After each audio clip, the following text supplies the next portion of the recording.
Bu videoda Baraka ilovasidan qanday tez va oson ro'yxatdan o'tishni o'rganamiz. App Store yoki Google Play qidiruv maydoniga Baraka deb yozing va yuklab olish tugmasini bosing. Ilova qurilmangizga o'rnatilgach, uni oching.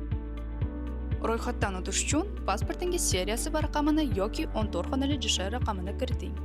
Tug'ilgan kuningiz, oyingiz va yilingizni belgilang.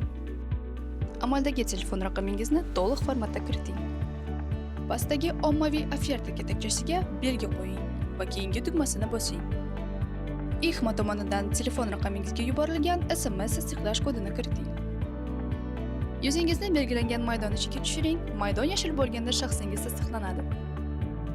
Shaxsingiz tasdiqlangandan so'ng boshlash tugmasini bosing. Ilova uchun murakkab parol olib toping va pastdagi ketakchaga uni takroran kiriting. Yangi parolingiz kamida 8 ta belgidan iborat bo'lishi kerak. 8 belgidan biri bitta bosh harf va bitta maxsus belgi bo'lishi shart. Ilovaga tez kirish uchun 4 xonali pin kod o'rnating va uni takrorlang. Ma'lumotlarni tekshiring va xush kelibsiz xonasidagi kirish tugmasini bosing. Endi JSH va yaratgan parolingizni kiritib, kirish tugmasini bosing. Kirish uchun telefonga kelgan so'nggi SMS kodni kiriting va ilovadan foydalanishni boshlang.